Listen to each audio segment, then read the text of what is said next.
Okay. Hello, my name is Manuel Escamilla. I'm with the Santa Ana Public Library, and we're here doing an oral history interview. It is approximately 2:15, Wednesday, July 24th, 2013, and we're doing this as part of the Santa Ana Civic Archive. So, sir, can you please introduce yourself? Good afternoon. My name is Arturo Guerrero. I am an outreach coordinator with Taller San Jose, a community-based program assisting the youth of the community. Okay, and where were you born? I was born in Calexico, California. Okay. And when was that? This is a long time ago. Okay. So, can you tell me a little bit more about Taller San Jose and the work that you guys do over there? Taller San Jose has been around approximately 16 years. It was started by the Sisters of St. Joseph of Orange. The Sisters of St. Joseph of Orange have a philosophy, and they are told, go out in the community, see what's going on, and if something needs to be done, do it. So it's pretty open. Sister Eileen McNerney, along with other nuns, moved to the city of Santa Ana and a number of years ago, about 17 years ago, and lived in a neighborhood where they saw a lot of activity going on, dealing with young people not going to school, hanging around corners, seeing a lot of illegal activity going on in the corner. From the corner of their house, they would see what appeared to be narcotic or illegal drug transactions, and a lot of police activity. One evening, Sister Eileen tells a story that she heard this voice, this cry in the middle of the night, and she went out, and there was this woman huddled over the body of a young man in the middle of the street. She started consoling the woman to find out what had happened. It turns out that this woman's son was the one who had been a victim of street activity, and this is the second son she had lost to street violence. At that point, Sister Eileen decided, we need to do something for this youth. We really need to get something going. So she started talking to them. Most of them had dropped out of school, hadn't finished high school. Most of them were just had no hope, basically. So she investigated the community, looked around for a site. And through the city, she was able to get the current location of the building that we currently have. She arranged with the city to lease it for a nominal fee, from what I understand, initially. And the building is an older building, had been pretty much neglected. It had been used for storage and a variety of, it was probation for a while, but it was pretty neglected. So she recruited these young people in the community, come in and help me redo this building. Along that, she got other adult volunteers to help her. Among the volunteers was a cabinet maker. It just happened that at the time that they were redoing this building on 801 North Broadway, the convent was being remodeled. And among the things that were being disposed of were solid core doors. So this cabinet maker says, bring those doors, maybe we can use them here. Well, as it turns out, they start using those doors and started making benches. And initially, they were referred to as the Taller San Jose, the bench makers. The reason it was called Taller San Jose, because Sister of St. Joseph, Taller in Spanish means workshop. And that's how they arrived at that name. So the bench making evolved into cabinet making. And along with that, they began a high school diploma program and GED training program, as well as a certified nurse assistant program, and also a computer program, because in talking to the youth of the community, most of them had no idea what a computer was, how to use it, or anything like that. So that was one of the key things that was initiated in the beginning. Well, that bench making and cabinet making component evolved to our construction technology program, which is a short-term training program. Initially, it was pretty much open-ended. People would come and leave, come and leave, and come and leave. And we had a job developer and a lot of other life skills component as well. I came to this organization about maybe 13 years ago. I happened to meet Sister Eileen at a political function. She and I started talking. My background is in criminal justice. I'd retired as a federal probation officer. And then she says, we can use somebody with your background. We have a lot of young men and women who are in need of assistance in dealing with court cases, their status at probation or parole, combination of both. So I was given an opportunity to work there. They had a grant, and initially it was a 3-year grant. 13 years later, I'm still there. That's how grants work sometimes. So the initial program of cabinet making really evolved into the construction technology program. As staff, we decided we're going to put something together that has a beginning and an end. So the construction program is the one, that's how it started. And the next class will be our 50th session. The classes are 16 weeks long. They go to school every single day, Monday through Thursday, and half day on Friday. The participants in the program actually get paid $100 a week while they are training. We have life skills, that's part of the training. We have a job readiness component, and we have a job developer. Most of them that finish that particular program end up pursuing a career in the trades. They're exposed to all the training programs available, union and non-union trades, plumbing, electrical, cement mason, carpentry, labor, those components. So that really has been the model for the other 3 programs that we have. We no longer have a high school diploma program, but we do have office technology program where they are able to be skilled in Word and Excel, and we're authorized to give the exam, and those graduates from that program end up having that certification for Word and Excel. And then we have the other 2 programs that are medical assistant and medical billing. We no longer have the certified nurse assistant program.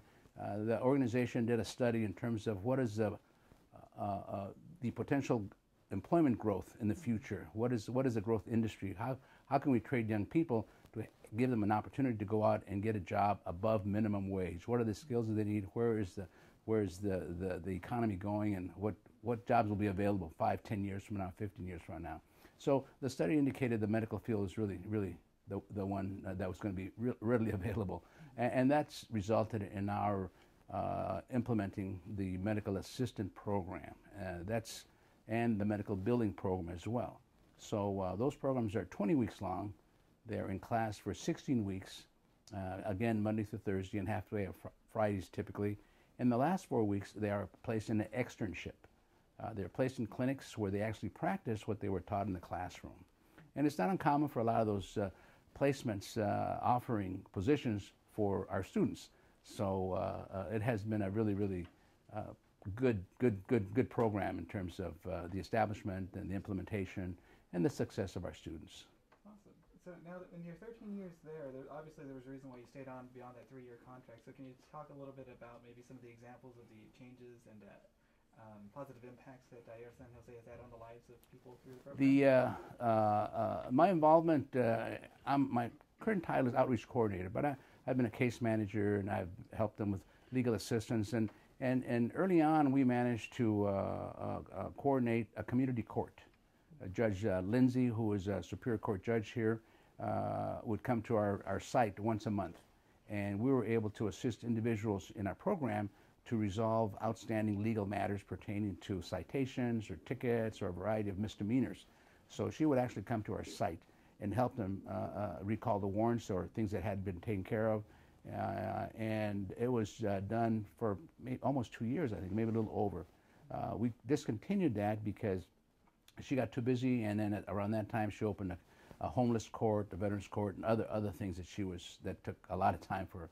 But during that period of time, we had a great number of youth that learned how to deal and overcome outstanding legal matters that would really became really barriers to their success in the community, and that's one of the things we've accomplished. Another thing, of course, is assisting individuals to leave that street life that I call, not necessarily gang life, but that aspect of their early involvement, and give them a direction in a positive manner, and boosting their self-esteem, and actually assisting them in a career path. When I was coming here, car was honking, and I pulled up, and I didn't know who it was. It turned out to be a student that I worked with 10 years ago. 10 years ago, and he was an individual that was involved in the street, both he and his brother. And his brother was pretty much involved to the point where he had on his body reflected association with that kind of activity. Well, in the process of him coming to our program, we worked out something for him to have all those symbols removed. So we went, and I would take him to juvenile court and report to the court of what was going on with him and his involvement in our program. And I remember writing a report to the court indicating his efforts in removing all that markings on his body. And then the judge looked at the report, and she was familiar with me because I've been there many times in juvenile court. And then I recall her saying, you know, I admire a young man who's removing symbols on their body that associated him with a different lifestyle. I'm terminating your probation. And and we left, and he says, what happened? I said, you're no longer on probation, it's over. He says, that's great. That is really, really, really great. But the impact, I think, on the program was reflected by him in terms of his efforts to turn his life around. At that time, we had a lot of group discussions, youth, solo para los hombres, we'd call it. We'd sit around and talk about issues related to relationships, life, education, things of that nature. And then in one of our discussions, we were talking about removing the tattoos. And he shared with the group, I've taken all the tattoos I have in my arms, nothing's visible. I have only one left out on my stomach. And one of the young men says, why are you taking that off? Says, who's going to see it? He says, someday I'm going to have a son. I don't want him to see that. So, you know, in our effort to work with the youth of the community, the whole idea obviously is to break the cycle. How do you break the cycle? How do you turn things around for the youth and have them have an impact on their children? And in that case, this is what he was talking about. And I see him periodically. In fact, I just had lunch with him a couple of days ago, a week or so ago. He's got 3 children now. They're all doing well. He's very successful, and he's in the medical packaging industry, and he does a really good job. He has a very excellent job, able to pay rent in his apartment. He's in the process of looking to buy a home. So the impact we've had, he's only one person, but I know we've had an impact on a lot of other individuals because I hear from them periodically. So that the other aspect of our measure of success, if you want to call, for the citizens of the community are those graduates of our construction technology program, because we've funneled them into apprenticeship training programs. And it's really great when you see somebody getting the journeyman, they journey out, they get that journeyman credential. A young man, I remember, got it last year, and he struggled. He was hired by a major company, Hensel Phelps, an international construction company, as a carpenter apprentice, and he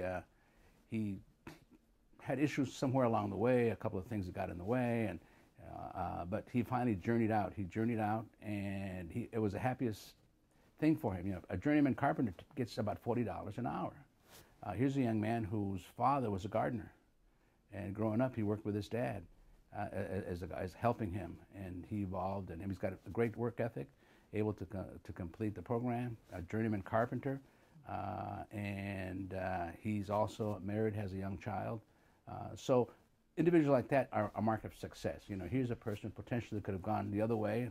You know, our state would be paying that $60,000 a year to keep him in housing in a state institution, a prison or something. But on the other hand, he's earning that kind of money every year. So those are some indicators of our success, because we hear from them periodically. So it's nice to see. Not all of them that successful, you know, but for the most part, they do.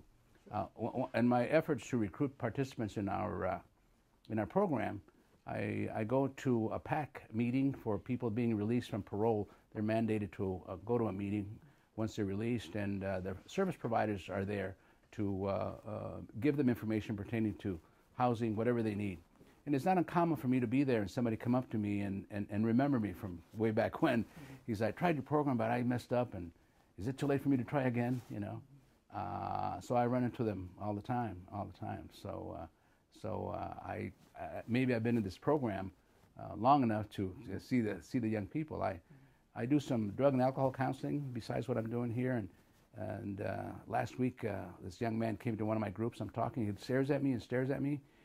He says, I said, you're from Taller San Jose. I said, yes, I am. I thought you looked familiar. This individual had applied in our program, but he didn't do things the right way and was unable to complete the intake process. But he remembers talking to me along the way. So I think the fact that we currently are getting a lot of referrals from individuals who have gone through the program or have know somebody in the program is pretty strong indication of our exposure to the community and the validity of it. And you're asking what have we done for the community? I think that kind of speaks for itself. Definitely. And then, so like around like seeing all these changes like within the last 15 years, like could you say that like you've definitely made a positive impact, but like how's the overall climate in the city kind of either changed for the good or for the negative in regards to giving people a second chance and being able to kind of break those cycles? And what do you see kind of happening in the city at large? As a whole, I know there are a lot of efforts. There are really a lot of efforts in that direction. As most of us are aware, last year the state, when it comes to people doing activities that end up in prison, prisons were overcrowded. The mandate for realignment for the state required a lot of individuals being released, and there was a concern to the community where are these people going to go, what's going to happen to them, what are the services available to them. Because of that, there was a community coalition put together called Orange County Reentry Project, composed of a lot of volunteers. I was part of the original group of board of directors concerned about what's going to happen to these people. So we met and we decided we were going to get all the service providers together and say, you know, we have to be available because we don't know how many people are coming and what the needs are. You know, we knew that there were mental health issues, we knew there were drug issues, we knew there was a combination of issues. Employment, housing, mental health, and drug abuse were the common theme really for this population. And we managed to probably make the community aware. We had representatives from the sheriff's office and other probation and so forth. And the organization is still going on. And we meet bi-monthly as a group to address those issues in terms of how do we accommodate services to minimize that recidivism, really, to keep that from happening. So from a community perspective, there is a concern to address that issue, and it's still going on, you know. That's some of the things that have happened to assist in giving somebody a second chance, really, second chance. That's really what it boils down to. Yeah. So how did you first become involved in just the entire probation and legal system? Because it seems like a lot of that experience has directly helped your I went to school at Pepperdine, the original campus, not the beautiful Malibu one. And my area of study was sociology, really, and part of the internship classes I took, independent study, dealt with probation and parole. Well, probation primarily, and actually I worked with LA County Probation as an undergrad in connection with one of my classes. I was there for dealing with juveniles and adults, and then after I got my degree, I had an opportunity to be hired by LA County Probation. So I was with them for a number of years, a couple of years, and then I learned the federal probation system. Then I received an appointment as a federal probation officer with a U.S. District's Court, Central District of California. And here in my last 5 years with that organization, we're here in the city of Santa Ana. And my hope was to be able to move into the federal courthouse, but I retired before the federal courthouse was built. Now we have this beautiful courthouse down the street here. That's amazing. You know, I still have some friends working there. In fact, one of the supervisors of that federal probation office there was an intern of mine when she was an undergraduate at Cal State Fullerton. So I hear she lets me know what's going on in that facility. So that was really my background. That's how I continued being involved in that aspect of the population that we've been working with for forever, you know. So for those unfamiliar with kind of what the federal courthouse would do, like in a more local context, could you maybe explain what that would involve locally? The Central District of California is composed of the local 7 counties, and the federal court here in Santa Ana really grew because of the number of cases that really began surfacing, dealing with federal offenses. And the initial courthouse, initially there was just a magistrate judge here, part-time magistrate judge, and then evolved to a full-time magistrate judge, and then we had a temporary federal court in temporary structures in the Civic Center, and then while the new court was being built, and the number of cases just grew, having to do with the population growth and a little more diligence at the federal level to accommodate the infractions with federal law.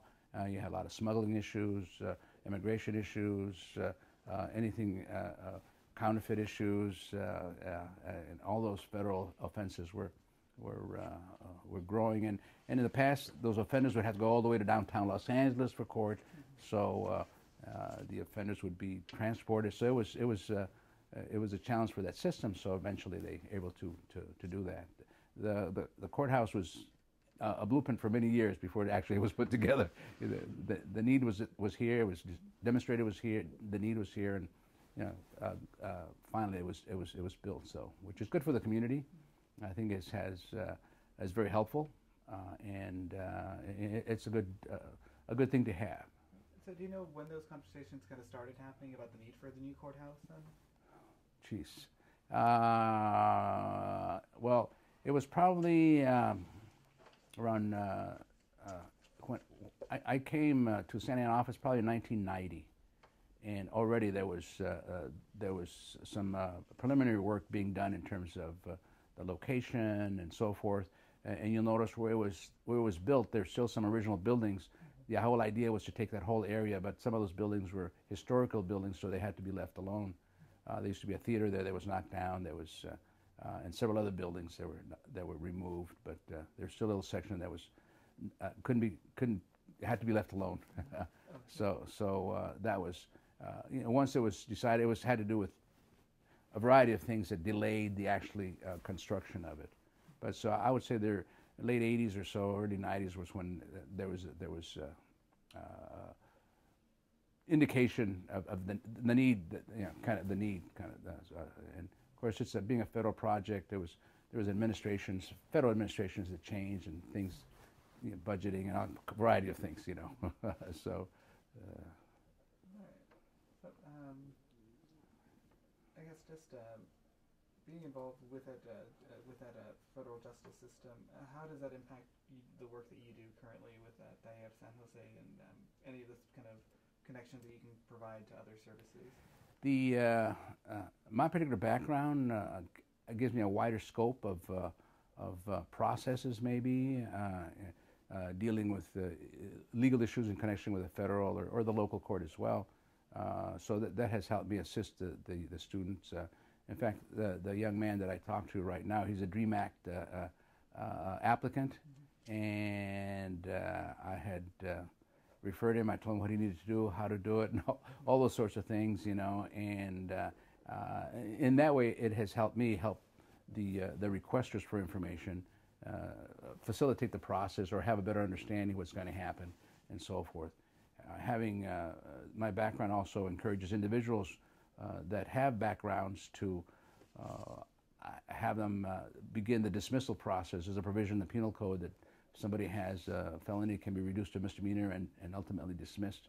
If they've been on parole, they can get a certificate of rehabilitation, which is the first step into the presidential pardon and so forth. And having all those things removed will help them in licensing, jobs, and so forth down the road, really. So my background in that environment has really helped me give information to current and past students that has helped them really redirect their lives without having to deal with that would have been normally a barrier for employment, barrier to success, barrier for licensing, and that sort of thing. So now, speaking a little bit more about your background, did you have any kind of earlier life experiences as a child that kind of maybe led you down this road towards wanting to help other people, or is it just something that kind of came about naturally? Well, my mother was probably pretty influential growing up in a small town, and she was pretty involved in the community, actually. At that time, I'm 100 years old, so at that time, schools were segregated. I grew up in a community where you have a Mexican school and a non-Mexican school, and my mother found out that the others, not our school, but the other school had a PTA, She went and complained to the principal, and she just, it's the same, I went to the same elementary school my mother had gone to, same junior high school, same high school, and I had a lot of the same instructors she had had. What was the name of the school? Well, it was in Calexico. It's a little town south in Imperial County. And so she went to the principal because she knew the principal, and she said, why don't we have a PTA? That's the other school has a PTA. Why don't we have one? And the principal says, well, it's a parent-teacher association. If you want one, start it. And she did. She started. She got all the mothers and everybody. We're going to have a PTA because for the students. And so, and before she got involved in that, she was also in World War II a volunteer for the Red Cross. She was a few of her generation that was bilingual. She was very, very, very instrumental in assisting families who were monolingual and didn't understand what was going on with their sons or husbands or family members that were in the military. And so she was kind of the link between those families and the Red Cross to find out what happened to these individuals that were wherever they were, Japan, Europe, wherever they were involved during that time. And then later on, she was also working, and after after she retired, she was involved with. She became president of the senior group. I mean, so she was pretty involved in the community. So, and always giving back. Always giving back. So, I think she was pretty influential in saying, okay, how to, what. Without knowing, I ended up doing the same thing basically, but from a different perspective. So I never started a PTA, but still involved in a lot of things. All right. Did you have any brothers or sisters growing up that you also kind of shared that experience with? Our family's pretty spread out, actually. I have an older sister who's 5 years old. But she became a social worker, And then I have a younger sister who's 10 years younger than I, and she finished at UCLA and got into business. She was a smart one and got into business, made a lot of money. Stay out of this social service sector. And I have a younger brother who's 15 years younger than I, and he's a hairstylist. He kind of has his own business as well. So my older sister and I pretty much left home when I went off to earn money to go to school, college, and there's the two younger ones were still in school, just elementary school. So my parents in effect had like two families. They always referred to as the older kids and the younger kids. So that's basically the composition of our family. When you went off to school, was it kind of challenging to I'm not sure if this is like first generation experience going into the university and figuring out that whole process at the time, or?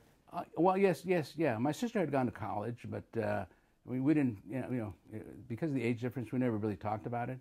But of course, my parents didn't have any money to go to college, and the funding wasn't as available at that time as it is now, actually. So what I ended up doing, a week after I finished high school, I dashed to the Central California. I had an uncle who worked with the same company. My dad was a ranch foreman, and all summer long I drove a tractor from sun up to sundown. I'd get up and I stayed with my uncle. The uncle lived in a two-room house, didn't have a bathroom. We used our neighbor's bathroom, didn't have a shower. We worked all day long, and then we usually would take a shower at that time the Bracero program was pretty strong. We'd go to the work camps and shower there because there was no shower available, and I was able to earn enough money to go to school, and that really reinforced the need to go to school. I said, man, I don't want to do this. And my uncle how old is my uncle? My uncle he had children my same age, my cousins, and he'd been doing that all his life. So if anything, kind of leaned me towards I need an education. That experience certainly did it. So that's how I really earned enough money and to keep going. So I was pretty much familiar with what the college life would be like because I did a lot of college prep stuff at high school. But I had some friends going to USC, and I'd go hang out with them. Had some friends going to Cal Poly, and so I knew a lot of people that were going to school, and so I was going to a different school. And it was it was an adjustment. Really, it was an adjustment because there was as I indicated at that time, things were a little different politically. We didn't have to deal with the atrocities the South did, but there was still a lot of prejudice. I remember looking for an apartment because the apartment I had, the first one we got was converted garage. It was, we're driving around and I saw a sign in a place where it said apartment for rent. So I went up to inquire about it. I'm asking about the apartment for rent. And she looked at me, this lady, who was a somewhat obese lady in a lawn chair just sitting there, looking at me, and she told me, she says, no, we don't rent to Mexicans. I'd never had that experience before. I'd never heard that before. I just was dumbfounded. So I walked away. I said, can you believe what she said? You know. Those are some of the things that I experienced. And of course, I wrote a big paper on it in one of my sociology classes in dealing with social issues. I said, this is the real world. And those are some things I experienced growing up. And there weren't maybe, I went to a community college initially, maybe there were 3 Hispanics in the whole school. So it was a different environment. So did you find that there were any kind of either social or political movements kind of related to prejudice that kind of you were able to witness throughout your life, that you either participated in or just knew that were kind of going on? Well, I knew what was going on.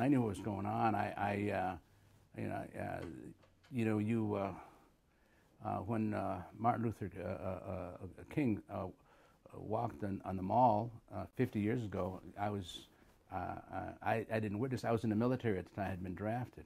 You know, I had to go to school, had to work, and to go back to school, and so forth. The draft was in, and so I was one of those periods where I wasn't going to school. Couldn't get a school deferment, so I was drafted.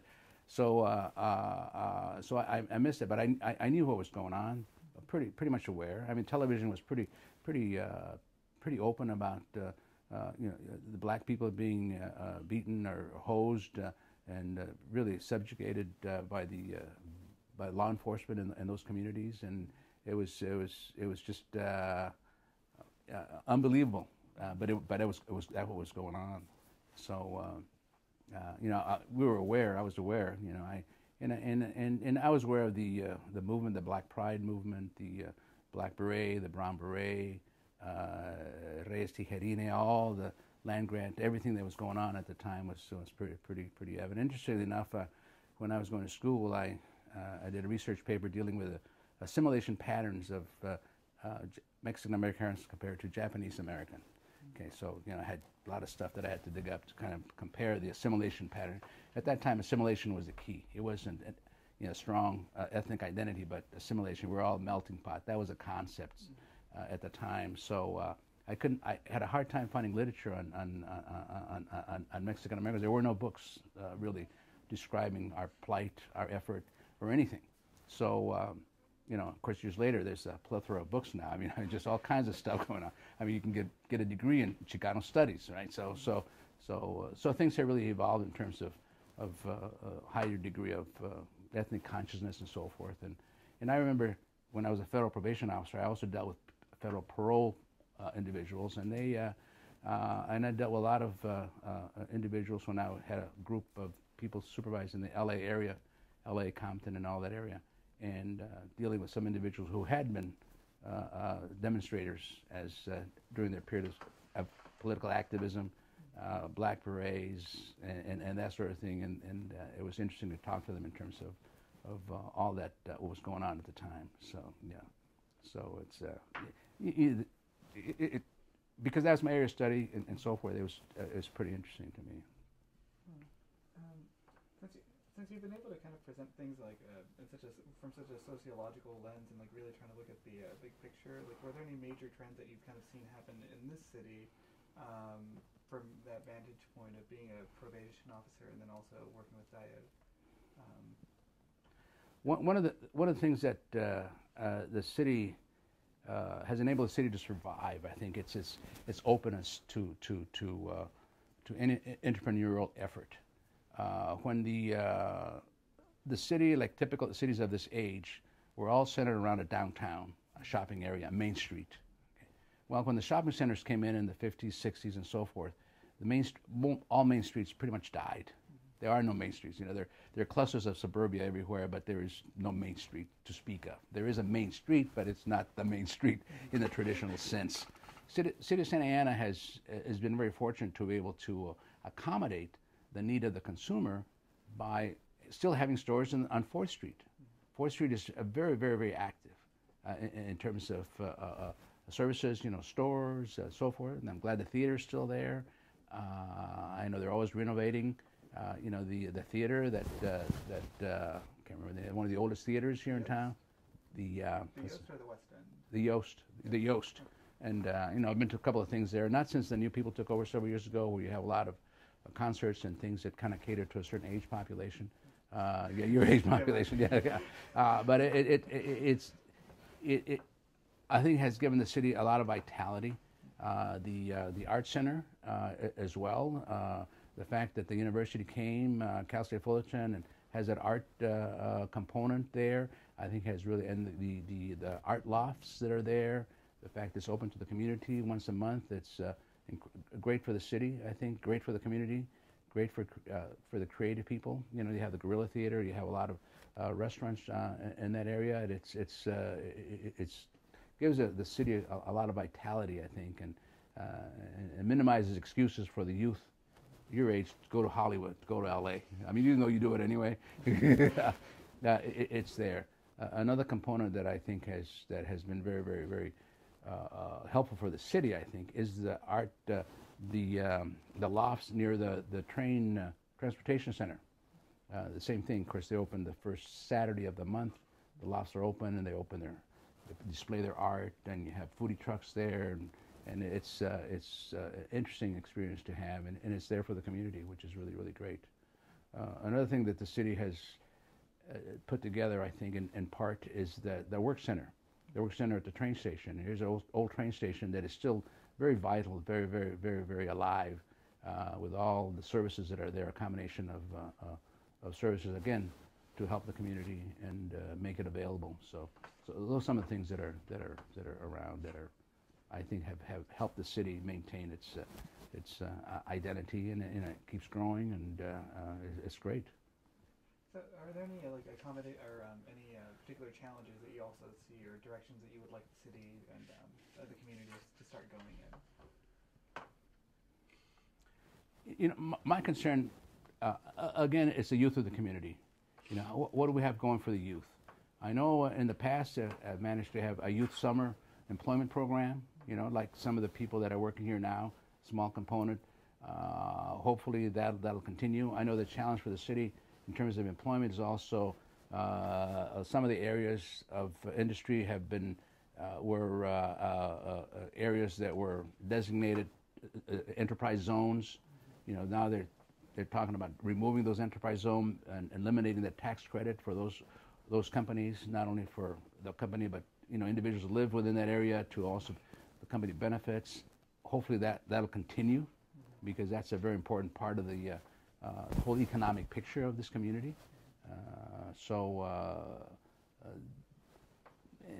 That's I think should continue. But I think the focus again is the youth.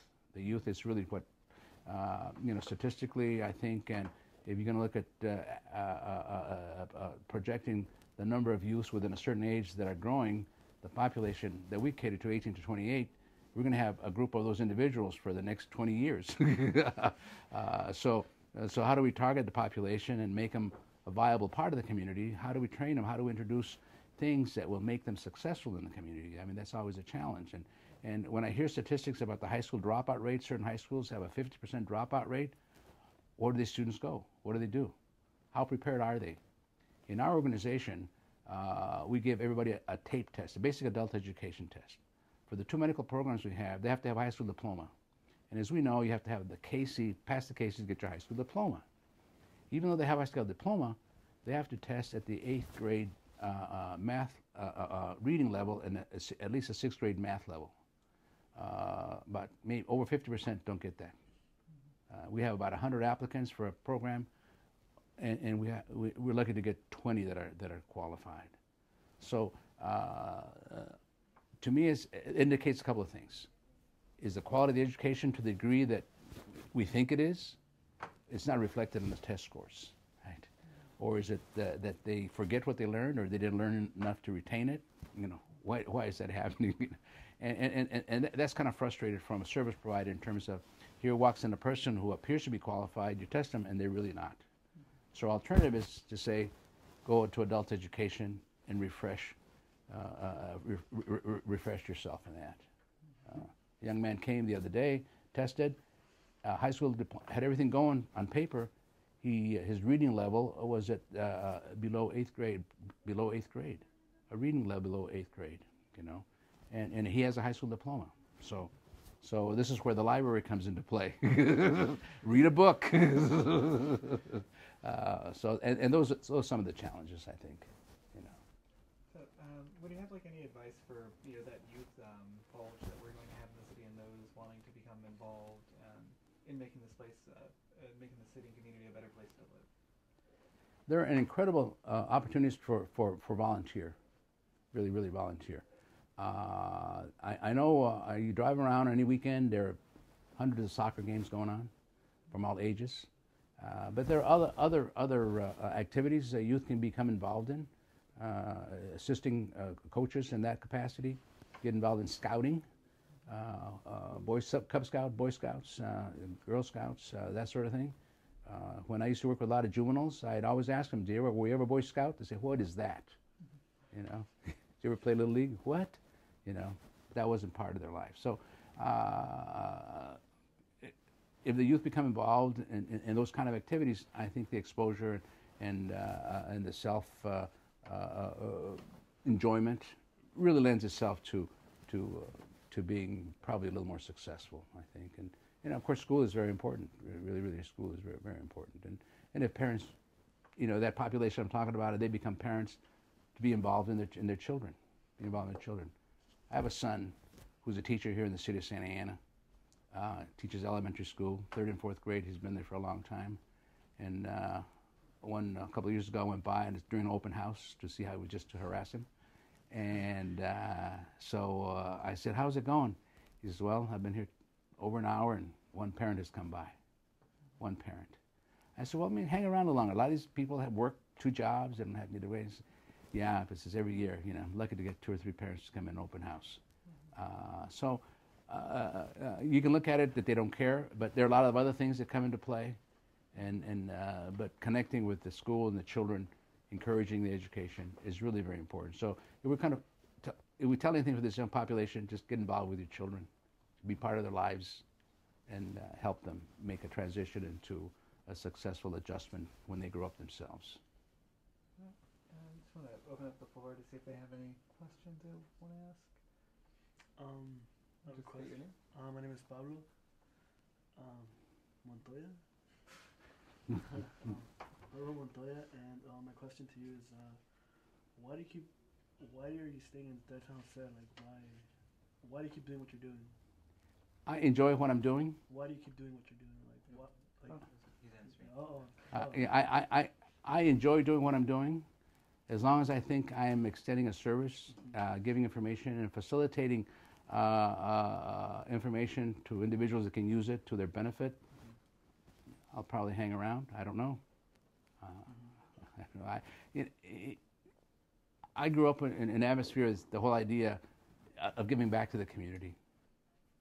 As long as I can do that, I'm available. Maybe that's why I'm involved in a lot of stuff.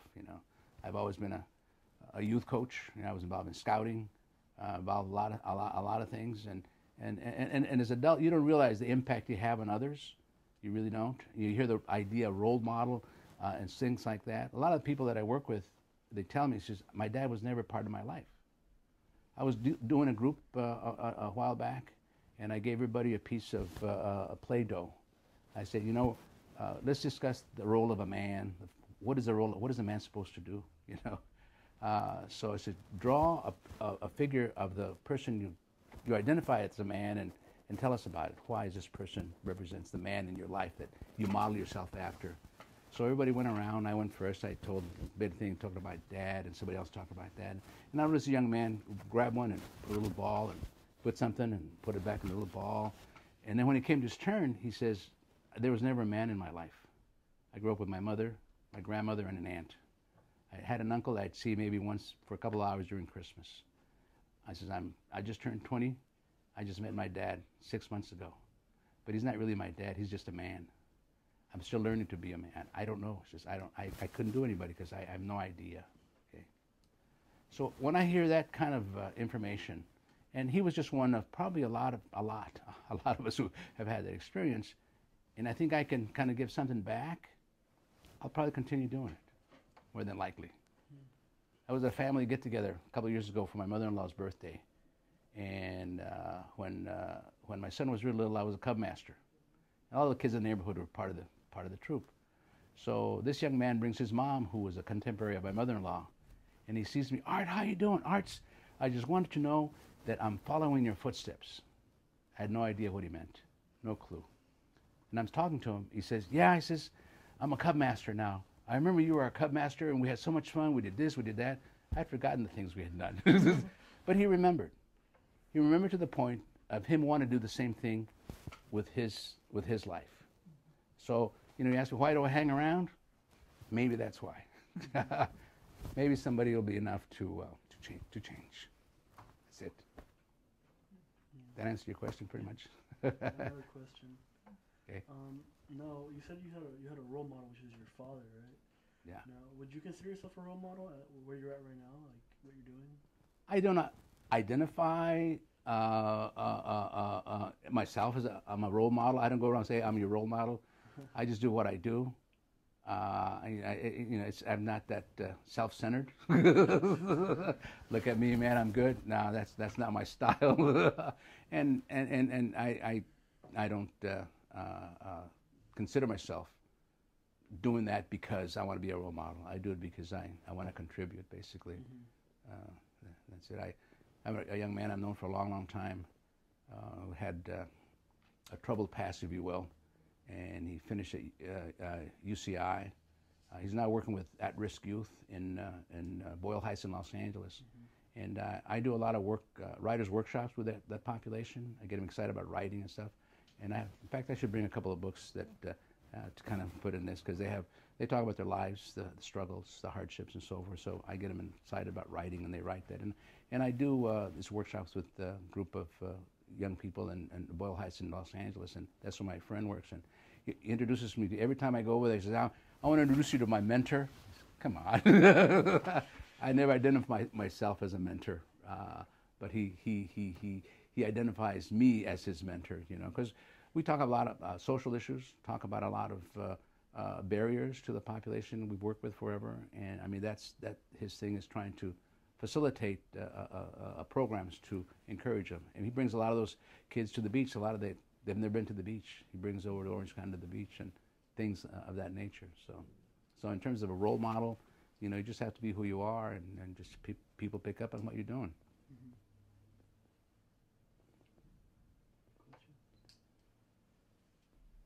Oh, well, my name is Jorge Miranda. Well, since you work with probation youth and parole youth a lot, and you mentioned as well that not many of these kids have dropped out of high school usually or had a troubled past, do you consider our educational system flawed, or is there anything you want to improve on it? The educational system is designed to accommodate an average person. There's no average person. You have extremes.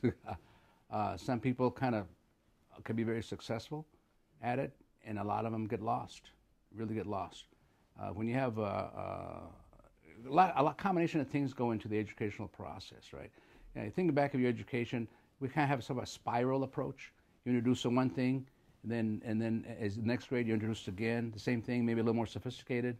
Math, for example, you get it over and over again, but it gets sophisticated as you go. But it's a cumulative thing. If you miss out something in the beginning, when you get a little more advanced math, you don't know what's going on. You have no idea what's going on, and you're lost. So if the interest is lost in one aspect, who captures that? Who reconnects you? There's no avenue to reconnect you because of the numbers, funding, a combination of things. When a counselor in a high school has to deal with 200 or 300 people, no idea. I'm working with a young man right now who is at the end of he's been reading since before he went to school. He's an avid reader, incredibly, really, really bright. And the end of the school year, when they give the testing, he's a 95 percentile. But he's flunking most of his classes. He's not being stimulated. Counselors don't care. Probably won't graduate from high school because he doesn't have the credits. He couldn't get into summer school because there's some kind of too late in enrolling or something, so he couldn't make up those credits. But he's got a brilliant mind, incredibly. I read some of the stuff he's written. Beautiful, incredible, really, really fantastic stuff. But he's one of those individuals that statistically, oh, he's a dropout. But the potential is there, and incredibly, incredibly bright. So did the system fail him? The parents fail him? Did he fail it? A combination of things, really a combination of things. So those that drop out that I've worked with, they do for a variety of reasons. I remember when we had a high school program, we had a nun teaching who was had taught in public school all her life, and so she was teaching the high school program, and she'd get frustrated because some of the students would show up late. So I don't know what's wrong with them. You know, she'd call them at night before. Tomorrow they'd show up late. You know, so she'd tell me, "What's wrong with these?" I said, "Nothing wrong with them." I said, "Let me tell you, the way a lot of these students live, it's not like very middle classy. Your own room, your own desk, your own computer." I said, "I went to a home, took a young man home. I picked him up for whatever reason. He and his mother and his brother were living in one room in a house that had like 4 families in this household, in this home, and the kitchen had 3 refrigerators and 2 stoves, and the whole thing had 1 bathroom. So I told the sister, I said, this is the living situation. Who do you think gets priority of using this bathroom? The people that work, the ones that get up early in the morning, have to leave. If you're a student, one of the youngest living there, you have to wait your turn.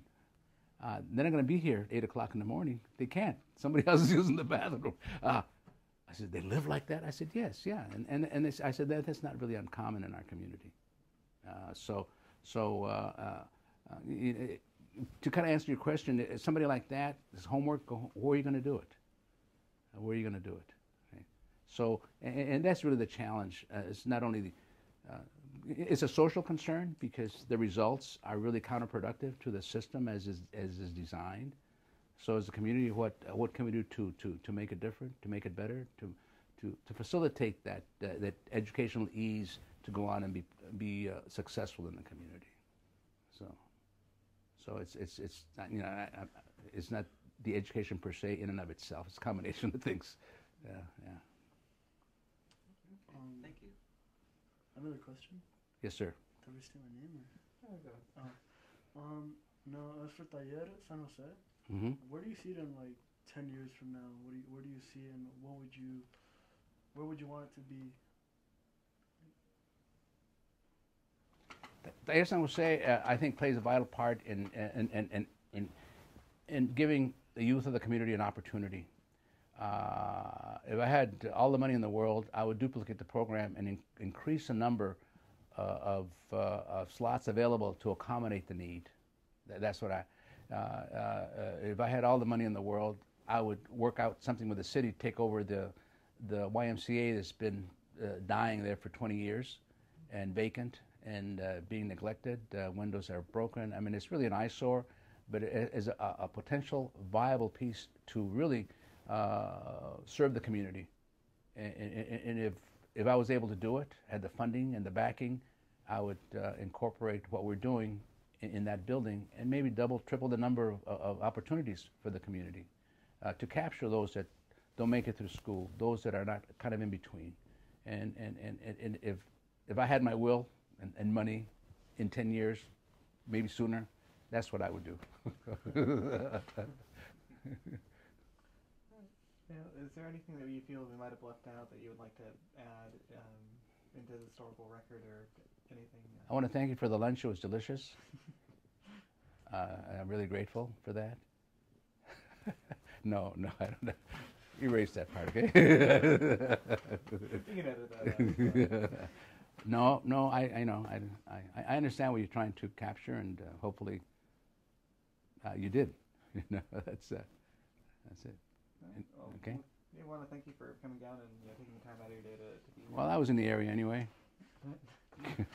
One of the things I want to do, and I in the past I've talked to some librarian, assistant to the assistant, and I've given them a tour of our facility, and I want to leave some flyers because we're always recruiting for individuals and so forth. So I have some here. I'll just leave them in the front desk.